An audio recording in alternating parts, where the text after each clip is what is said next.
last name and tell me why you guys are all here. Okay, my name is Elisa Castellanos, and my son is Francisco Rodriguez, known as Paco Villa.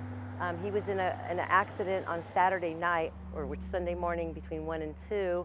He was hit by a car, hit and run, and now he's fighting for his life. What's the latest on his condition? Same. He's got the swelling on his brain and hasn't gone down. First of all, it took over 30 hours for them to find somebody. They called my son from work. They got a Home Depot card or something. They got a hold of my son. And then my son called me, and then I called the hospital, and that's when it first started. They said they couldn't give me no information because they don't know who I was, but he was a John Doe. So first of all, my son came in as a John Doe. So then when we came in, then went in there, then I seen him all in his bed.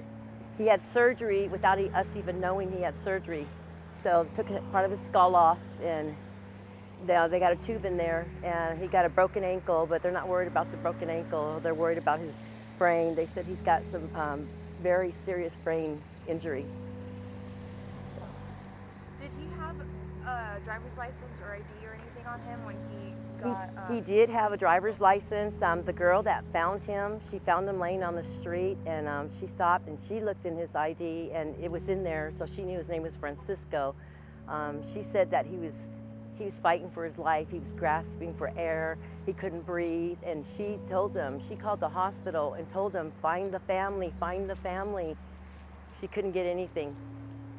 So it took 3 days, almost Saturday night to Monday at 11 o'clock that I found out in the morning, that I found out. What did you think had happened when you didn't hear from him all day Sunday?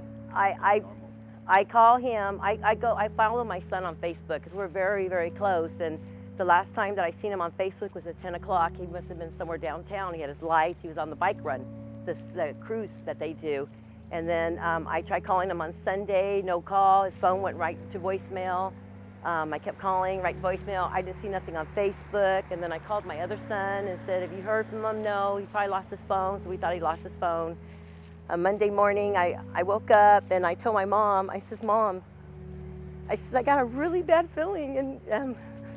And she says, what's wrong? I go, I don't know, but I still didn't think it was my son. And then when I got the phone call and he was my son, it broke my heart. And then when I walk in and I see him, oh my God, it just tore me up to see my baby like that. What's been the most difficult part of this whole week now, almost a week? Well, I mean, to see my son laying in bed and not awake, there's no excuse for that. There's no excuse for that.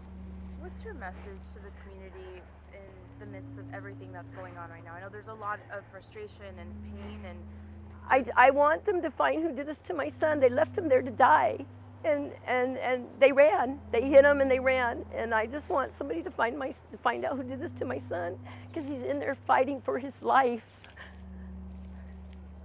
And he doesn't even know what happened. I don't even think he knows what happened to himself, you know? He's just laying there.